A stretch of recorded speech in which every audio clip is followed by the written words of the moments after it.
Doctor আসিবার পূর্বে রোগীটি মারা গেল। পাস্ট পারফেক্ট টেন্সের এই বাক্যটি ইংরেজি করার সময় অধিকাংশ ছাত্রছাত্রীরা রোগীর আগে ডাক্তারকে মেরে ফেলেন। এই সহজ পদ্ধতিটি ব্যবহার করলে আপনাকে আর রোগীর আগে ডাক্তারকে মেরে ফেলতে হবে না। চলুন দেখা যাক পদ্ধতিটি কি। অতীতকালে দুটি কাজের মধ্যে যে কাজটি পূর্বে বা আগে শেষ হওয়া বোঝায়, এই যে পূর্বে বা আগে শেষ হওয়া বোঝায় তার পাস্ট পারফেক্ট টেন্স হয়। বাকি কাজটা, এই যে বাকি কাজটা, এটার পাস্ট ইনডিফিনিট টেন্স হয়। বিফোর মানে পূর্বে এবং আফটার মানে পরে। বাংলা বাক্যে পূর্বে থাকার পরে থাক, পরের বাক্য আগে আসবে। পরের বাক্য আগে এসে যদি পূর্বে থাকে তাহলে পরের বাক্য আগে এসে হবে পাস্ট পারফেক্ট টেন্স। যদি পরে থাকে পরের বাক্য আগে এসে হবে পাস্ট ইনডিফিনিট টেন্স। একটা পাস্ট পারফেক্ট হলে পরেরটা পাস্ট ইনডিফিনিট, প্রথমটা পাস্ট ইনডিফিনিট হলে পরেরটা past perfect.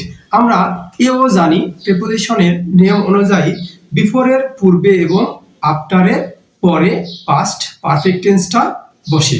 Past perfect tense চেনার উপায়: বাংলায় পূর্বে অথবা পরে, ইংরেজিতে বিফোর অথবা আফটার থাকবে। ডাক্তার আসিবার পূর্বে অথবা পরে রোগীটি মারা গেল। আমরা কি বলেছি? বিফোরের পূর্বে এবং আফটারের পরে পাস্ট পারফেক্ট টেন্সটা বসে। বাংলা বাক্যে পূর্বে থাকা পরে থাক, সর্বদাই পরের বাক্যটা আগে আসবে। যেমন রোগীটি মারা গেল, এই পরের বাক্যটা আগে এসে হবে পাস্ট পারফেক্ট টেন্স। তো পাস্ট পারফেক্ট টেন্স মানে কি? সাবজেক্ট প্লাস হ্যাড প্লাস ভি3। রোগীটি মারা গেল, the patient patient patient had died before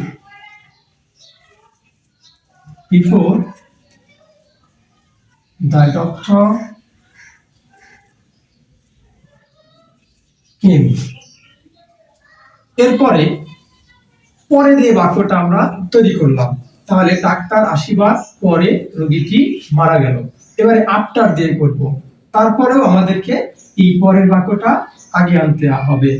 আগে এনে কি করতে হবে? Past indefinite tense. The patient died after the doctor had come। দেখেন শর্ত পূরণ হয়ে গেল। বিফোরের পূর্বে এবং আফটারের পরে পাস্ট পারফেক্ট টেন্সটা বসে। পাস্ট পারফেক্ট টেন্স মানে হচ্ছে subject plus had plus V3, subject plus had plus V3, এবং বাকি টেন্সটা হবে পাস্ট ইনডিফিনিট টেন্স। তাহলে বিফোরের পরে এবং আফটারের আগের টেন্সটা কি হলো? Past indefinite tense. Subject plus V two plus extension, subject plus V two plus extension.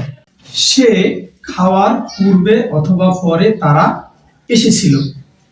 এখানে বাংলা বাক্যে পূর্বে থাকা পরে থাক, আমরা সর্বদা পরের বাক্যকে আগে আনবো। যদি পূর্বে থাকে পরের বাক্যকে আগে এনে করব পাস্ট পারফেক্ট টেন্স। যদি পরে থাকে পরের বাক্যকে আগে এনে করব পাস্ট ইনডিফিনিট টেন্স। একটা পাস্ট, প্রথমটা পাস্ট পারফেক্ট হলে পরেরটা পাস্ট ইনডিফিনিট, প্রথমটা পাস্ট ইনডিফিনিট হলে পরেরটা পাস্ট পারফেক্ট। তাহলে এই শর্ত মিলে যাবে বিফোরের পূর্বে এবং আফটারের পরে পাস্ট পারফেক্ট টেন্স বসে।